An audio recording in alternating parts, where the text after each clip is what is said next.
Hey, this is Stephen St. John, and I want you to listen to my new podcast, Hot Mic with SSJ. You can watch Hot Mic with SSJ on YouTube or download the podcast wherever you download your favorite podcasts. Welcome, all you wiretappers out there here in the studio of Gangland Wire. Now, this is a kind of a re-edit of one I did that was particularly interesting.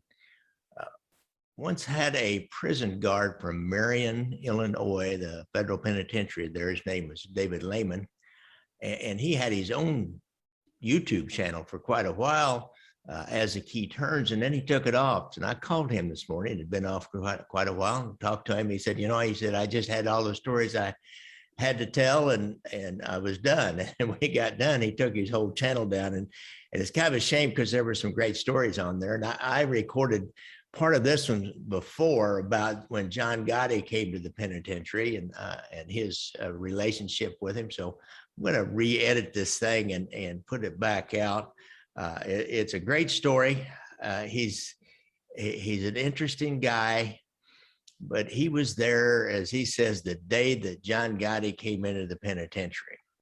And in an interesting sidelight, he remembered our friend Martin McNally, who was the skyjacker that spent he spent 42 years, 43 years in the different federal penitentiaries, mainly in Leavenworth and then Marion. And he remembered him well. He said Mac was a kind of guy, he was kind of a good guy, but he was always looking to game the system. He was trying to figure out systems and see what he could get for himself, which is pretty typical of what guys do in the penitentiary when they got way too much time on their hands. Mac, he even tried to escape 2 or 3 times out of that and was part of a pretty famous escape that David told us a little piece of that. I've got that one back in my old catalog somewhere, and this was in there too, but I wanted to re-edit this and update a little bit since Gotti is really taken on a cult-like status in the society in the United States. Now, don't forget to hit me up on Venmo at Gangland Wire, or you can make a donation through through PayPal, or use your credit card through PayPal on my website, ganglandwire.com. So sit back and listen to this former prison guard tell about his experiences working with John Gotti in the penitentiary. Well, when he just walked in the door, when he arrived down there, it was like, I don't know, the biggest celebrity known to mankind walked in there. Every inmate that could see him or hear him or knew that he could hear them pledged that they would do anything that he wanted. Do you need anything? Anything that I have, you can have. That was pretty much the thing. And he walked in there like this super celebrity guy, just kind of nodding his head, yeah, okay, thank you, and I'll keep that in mind, and that sort of thing. And he went to his cell, and we put him in his cell, took the cuffs off of him. And for the rest of the evening, all you could hear was about how much I think you're a great guy, and we love you, and it was just on and on like that. Later, he was still very well respected, and everybody seemed to like him. But, I didn't have to constantly hear about how I'll do anything for you from all the other inmates. I think the biggest incident that's known on the outside is when he was assaulted. Probably what got into his mind is that he was a big deal celebrity, and nobody could do anything to him, and he had the protection of the ABs.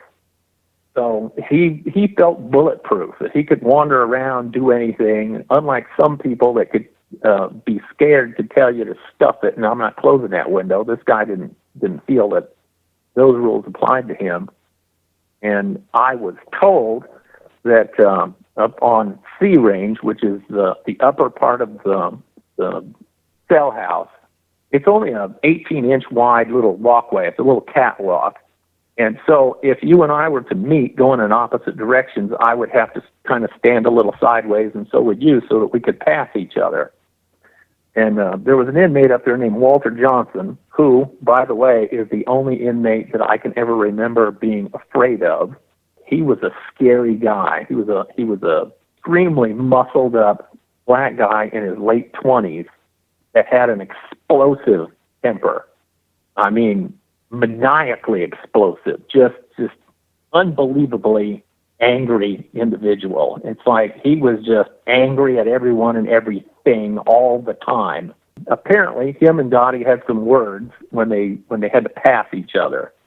And, of course, Gotti doesn't feel that he needs to move aside or anything else. You need to get out of my way because I'm John Gotti. And this Walter Johnson, I was told, didn't feel that he had to get out of the way. So the next day, the day that I was at work, I end up getting, we're sitting around like we always do when we hear deuces. It's 222. You dial 222 on the phone and you report, hey, this is dog unit or easy. I don't remember which unit exactly. I think it was easy unit. We have a fight in easy unit. So I run the easy unit, and the number one's on the door. He opens it up and he tells me, go downstairs, go downstairs. I run downstairs, and on the left-hand side, which is the A range, I belly right up to the bars, and I see an inmate, a black inmate, which turns out later to be this Walter Johnson, striking somebody that's on the ground that I can't really see who he is. Other people have told me that they reviewed the tape, and there is a tape. I don't know where it is. I know it existed at one time because other people have reviewed it, that see this entire incident from beginning to end, probably even sees me in the video. I don't know what happened before. The unit staff told me that Gotti was just kind of walking around on the range like he always does, and this Johnson walked up behind him like he does and struck him in the back of the head, and Gotti's half beat up before he even knows he's in a altercation, and this Johnson just loses it and hits him repeatedly and kicking him and trying to knee him and bash his head on the floor. And of course, then they call the deuces, and then I show up, and I see him strike this body that I can't tell who it is on the floor a couple of times. I yell at everybody, hey, we're going to open the door, and anybody that's not on the ground is going to be beaten up. I'm going to strike you with I got a 36-inch long riot baton with a metal ball on each end, and if I drive that into your ribs, you'll remember that for the rest of your life. And so inmates don't want to play that game because I certainly wouldn't want that thing drove into me. And then we enter the thing. Both Gotti and this Johnson lay on the ground. We end up cuffing them and taking them away. And I noticed that now I know it's Gotti because I can see him. And he's bleeding from the head because every little scratch on your head seems to bleed a lot. And I thought he was hurt a lot worse than he was, but he just really had a good dent in his forehead, and that's pretty much, and a few scratches and stuff. I spoke to some of the people that later after the fight, and Gotti said that he had slipped and fallen, and that's how he got hurt. Even though they showed him the tape. Look, it's right here on the tape. He said, no, that's fake. I slipped and fell. Johnson, who's got a bunch of injuries on his hands where he was hitting Gotti, claims that one of us stomped on his hand. And that's how he got those injuries. But nobody was fighting as far as them two are concerned. Well, you got to admire Gotti. He was a stand-up dude. He practiced omerta right to the end of that. It was you got to admire a guy do that. Now there were other prisoners that were standing around. Nobody else jumped in or tried to help Gotti. I would understand you to say. Is that correct? That's correct. I didn't see anybody assist anyone. It was, this is not my fight, and I'm backing away, and that's kind of what they did. We ended up locking that guy up in G unit, which I eventually ended up working that unit when Walter Johnson was in there, and we put him way back in the back in 18 cell. And the reason that we did that was because every time I entered that range that he was on, and I would turn to my coworker and say, so, how was fishing last weekend? And Johnson, way in the back, would start screaming, I know you're talking about me.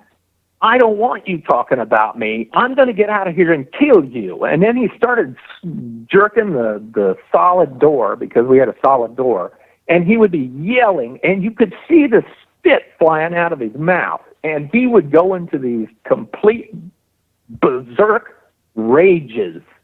I told somebody one time, and it shocked the guy. I said, I almost believe that guy could rip that door off the hinges, and if he does, I'm going to run. And my buddy said, well, I wouldn't run. I said, well, then you stay here and fight with a guy that can rip the steel door off. What we would do is we would open the cell doors, and we would let the inmates come out, but they were inside the unit.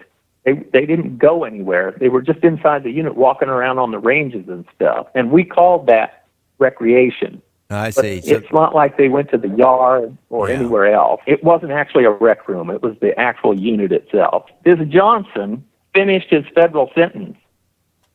First of all, we transferred him out. When he was in G Unit, the rumor went out that Gotti's going to have him killed, and there's nothing we can do to protect this guy. He's going to get blown up. His cell's going to catch fire. Something's going to happen.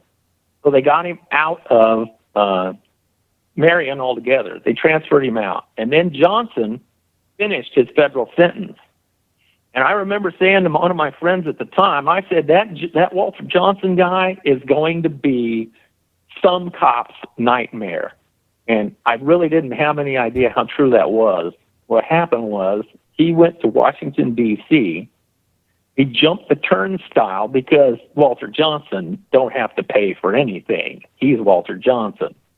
And one of the employees, I guess, seen that, sent a cop over to write him a ticket or arrest him or something for jumping the turnstile at the underground.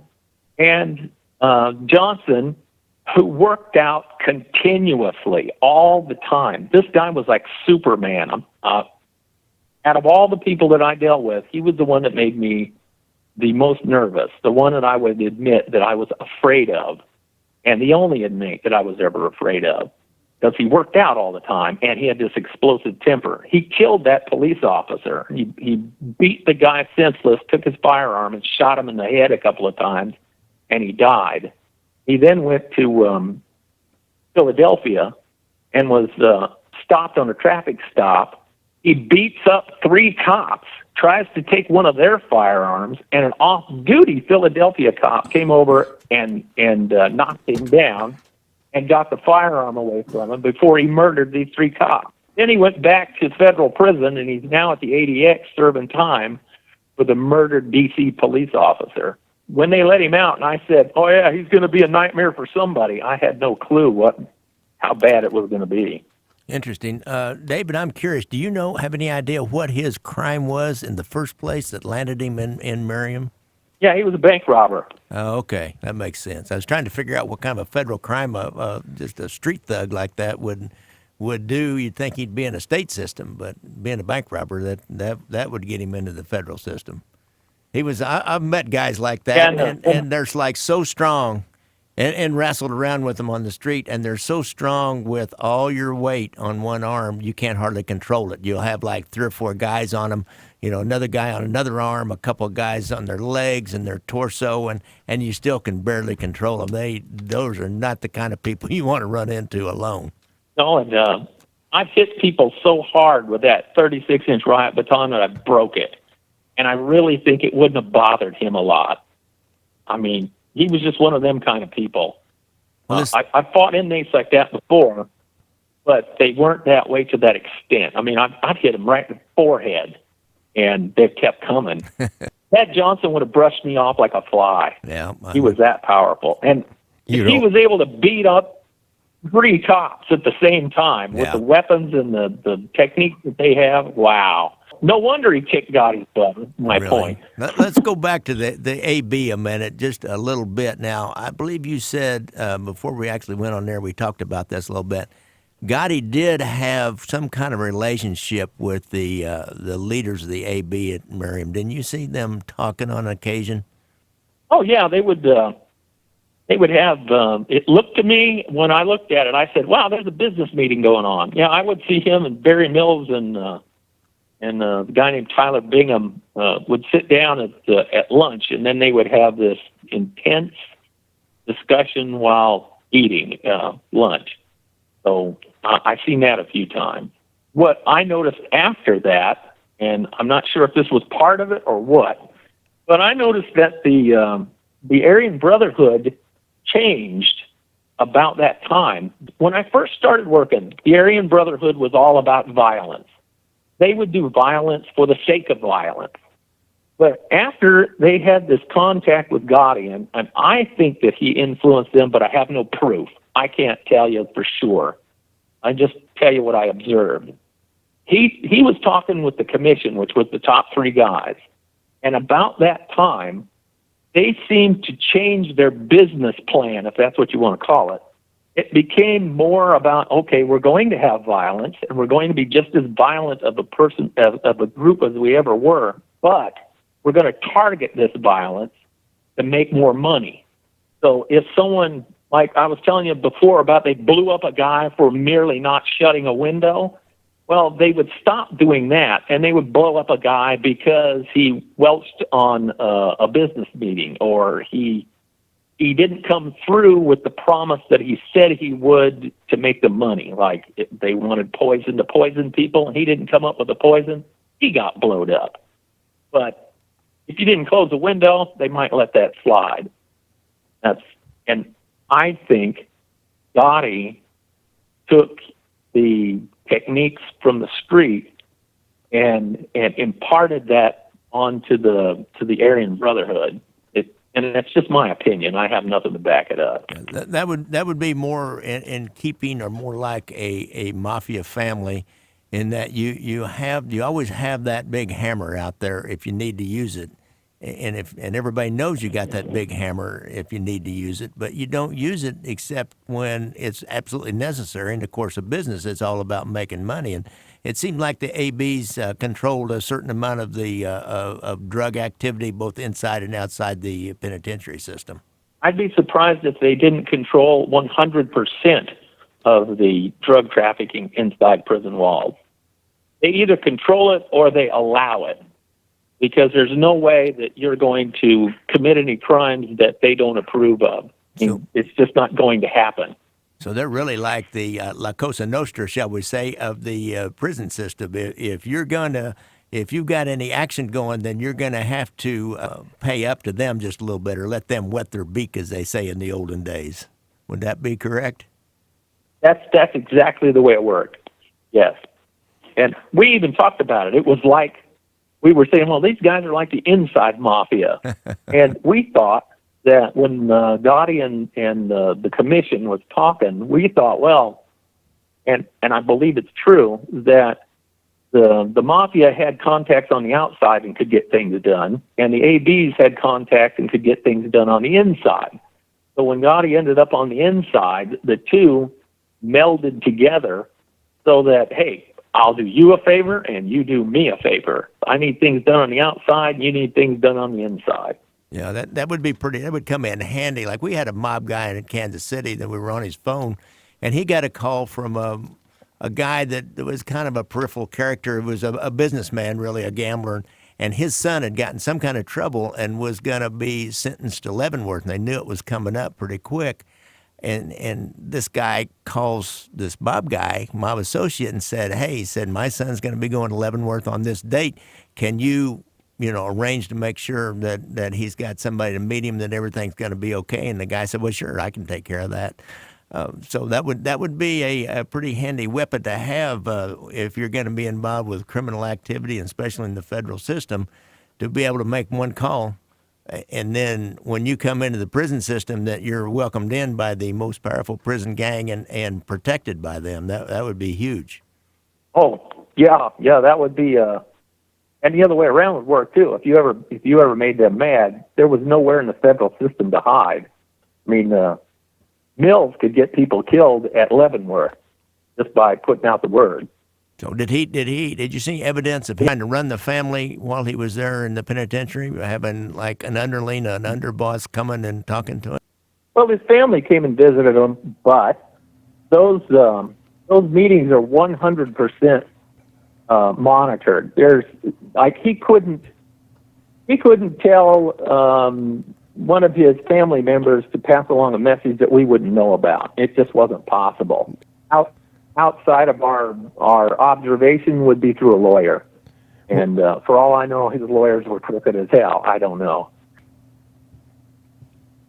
Yeah, I never even told you the one runner. burned up Gotti's food. Oh, on that's purpose. right. That's right. That's, Let's that do was- that. Let's do that one before we get out of here. Tell us the story about burning up Gotti's food. Okay, some genius came up with this idea of having a premium meal, a premium entree, and sell it in the commissary. And it was $5 or $6. It was very expensive for inmates who don't have money like that. Well, that wasn't a problem for Gotti. He had all the money that he could spend. He would spend the limit. So he decided that he was going to get one of these premium entrees. Well, to get it properly prepared, it had to be cooked in a microwave. And all the other prisoners had enough sense to know that ain't no guard going to cook nothing for you. So we had the attitude of, look, we're here to take care of you, to make sure that you have everything you're supposed to have, but I'm not your servant. I'm not going to be, I'm not working in a restaurant here. So Gotti walked up to me and he plopped one of these premium entrees, which was some kind of a hamburger piece of meat thing. And he said, I want you to cook this for me. And I said, sure, no problem. Hand it over. So I put it in the microwave, and this microwave, I've never seen one like it before. It's 220 volts, and I don't know how many watts this thing sucks, but when it turns on, you're supposed to cook 6 meals in it at a time. It heats 6 meals.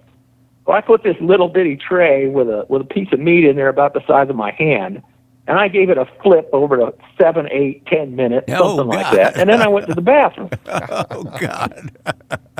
Yeah, it's about 10 feet from him. He can see it, and he can't do anything about it. And it's just there cooking away. You're cold, man. You're And I a walked cold away. dude.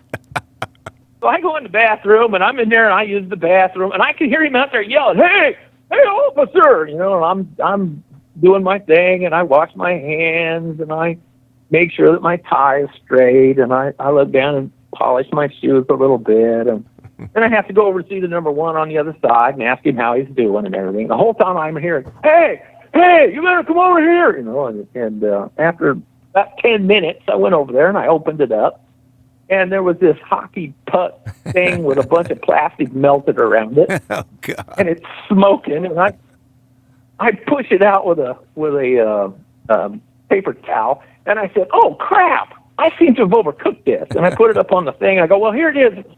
And he goes, that's ruined. And I said, well, go get another one.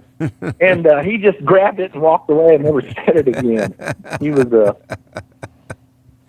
So those stories that we saw in, for example, the Goodfellas movie, where all the mob guys have this big kind of nicer cell, and they bring in, they have a hot plate, and they cook spaghetti, and they make sauce, and they have prosciutto, ham, and all the delicacies.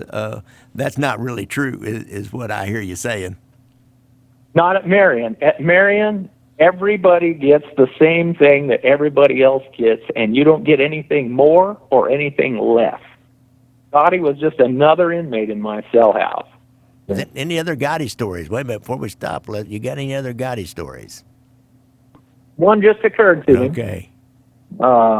He used to get a lot of mail. John Gotti got as much mail as the rest of the cell house combined. Oh, really? He used to get, he got a whole duffel bag every day, 5 days a week, of fan mail. And he wouldn't read almost any of it. Every now and then he'd read a little, but not most of it. And I worked with this gal who just started working. It's just when we first started allowing women to work in Marion.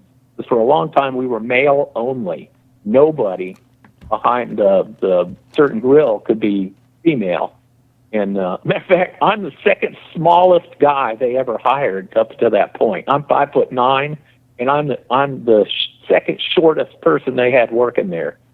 There was some guy that was 5'8", and everybody else is like a lot larger than I am, and including most of the secretaries that were ladies are bigger than me. So I'm one of the smallest people that ever worked there. And anyway, this girl that started working there, this lady that started working there, she would read Gotti's incoming mail from all these people. And she would show me these photographs of like women that had no clothes on except they're holding their hands over certain strategic parts. And it would say things like, I was hoping you would write me back, crazy stuff like that. Yeah. Some fellas would write in and it was just insane. It was like, here's all the crimes that I committed, and he would have the left side. These are the ones I got arrested for. And on the right side, it would say, and these are the ones that cops haven't caught me at. And it was like, wow. Wow. Like, we're gonna make a photocopy of this and send it to your chief of police, dumbass. I used to read some of these letters because this gal got me started on it. She was like, hey, look at this letter, you know. Yeah. And he used to get some really humorous stuff. The guys that would, and there were several of them that would apply for a position with the mafia. And then there was all these women that would write and say all kinds of, you know, I love you, and here's a picture of me naked. And, you know, it's like, okay. And he didn't read them. He would just get the ones for his relatives or people that he knew and just hand the bag out to all the other thugs, and then they would write people. And a bunch of them would write and say that they were him. That's funny. Well, those were some great stories that David had to tell. It's kind of amazing. I think maybe the most interesting and telling one was about how the other prisoners looked at John Gotti. And I called him recently, and he said, even today, he said he has some kind of mob fan relatives who, when they found out that he was a guard when Gotti was there, they were just like enthralled. They like held him up to higher esteem and wanted to know every detail about what it was like to talk to Gotti and be around Gotti. And as you could tell from David's interview, he was not too impressed with John Gotti being the huge big mob bosses, as we really don't need to be too impressed by these guys who earn infamy, if you will, off the backs of other people. Now, I realize a lot of people say, well, they only kill their own, but they also make everything cost a lot more money. All that scamming of the concrete business and the building trades and the unions in New York City and Manhattan by the mob, and all the things that fell off a truck, as we say, that many of us have bought. That costs society as a whole a certain amount of money. Kind of like the Teamsters pension fund now, and they borrowed all that money from it. Now, some people say they paid it all back. I got a feeling that a lot of those pension loans were never paid back. And now those Teamsters pensioners, or the fund, has run into really hard times. Now, part of the reason is because the trucking business was deregulated and went non-union for the most part, and they cut back on new members, and there's no new money coming into the pension fund, which all gets kind of complicated. But the mob does cost society on the whole quite a little bit of money and energy by law enforcement and taxpayer money to pay that. And so I guess if you're willing to let some mob bosses run your cities and your governments, why, more power to you. But it's not a society that I particularly want to live in, and I'm not impressed with the Gottis of the world myself. So that's my 2 cents on that, and I appreciate you guys listening.